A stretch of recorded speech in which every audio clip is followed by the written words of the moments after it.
Big shoutout mga farmer.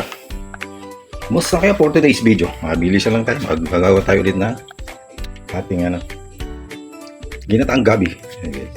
Padala natin yung ating mga 5-9s trabaho natin, guys. Hindi lang po kayo sa panood. And try na natin itong gawin. Yan, dito natin lutuin sa ating kalan. Itong gata natin, medyo malab na siya. Pero bumili tayo ng Coco Mama Press gata. Ito na natin mga na. Makakabot pa. Dalaw ko natin guys. So, pork rebusado. Sinabutan natin.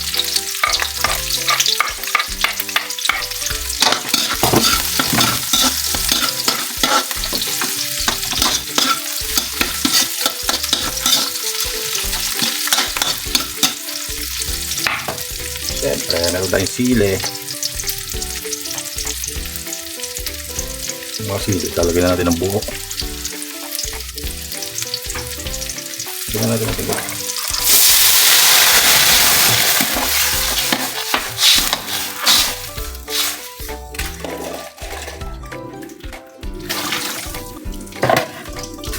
Siyempre, lagyan natin yan ng paminta.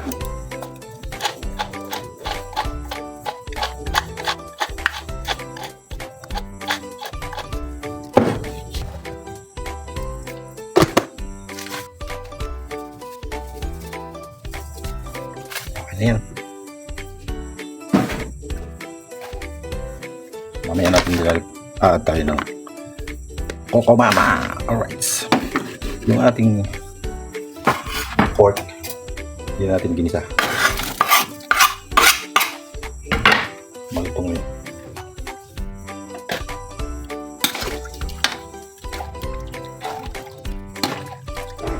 Alright na yan. Konti sugar. Ang balanse. Take out din ulit natin yung ating mga part mo. Ano dyan? 5-9 dyan. Alright. Umulo na siya mga part. Lagyan na natin. Ito na patagas na natin.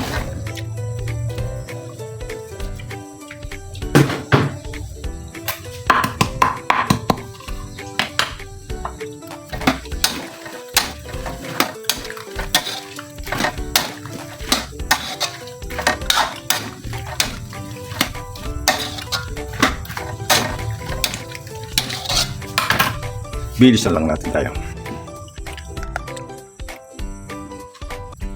Dagdagan na natin itong omet.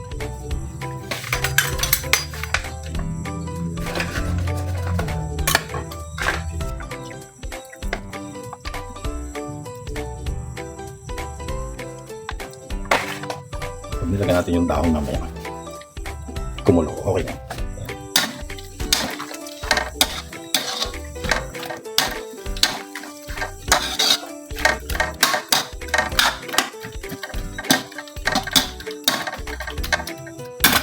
Alright guys, happy viewing! Madali na to. So yung mga farmer, sabi na natin yung bawal.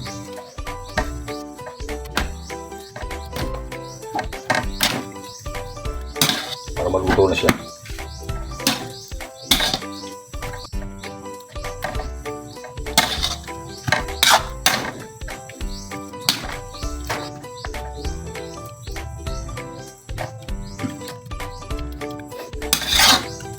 Mabango pala yung dahon. Okay, lahat na natin itong ating pagka.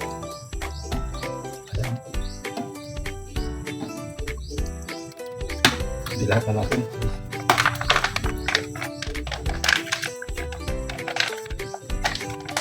Parang sa ganito kay 65 ba or 70 pesos. Okay na din.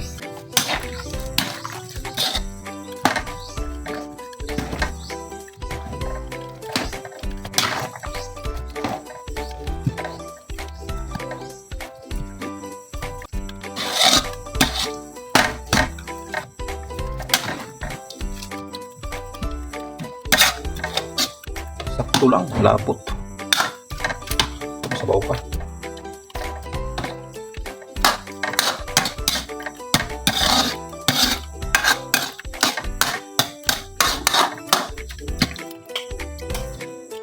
Hindi tayo makatiis. Lagyan natin ito. Sili. Mekos-mekos lang yan. Okay na. Suka ang last natin. Marami tayong sili. Dagdagan pa natin ang mga sili. Yaw!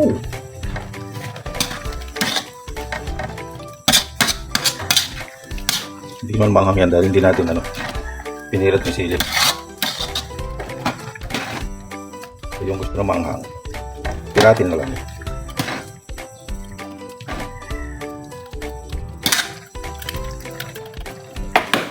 Thank you for watching mga pan. Another Pachan recipe na naman. Sa ating for the boys, mga 5-9. Sasayin na lang tayo doon. Oh.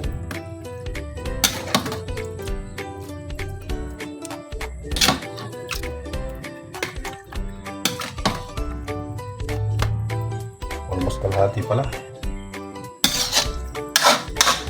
Yung sili. Sili pa. O yan.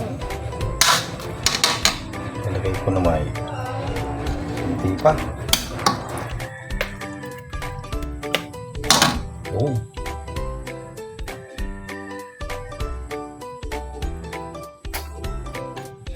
Alright, that's all. Yung mga ka-5-9.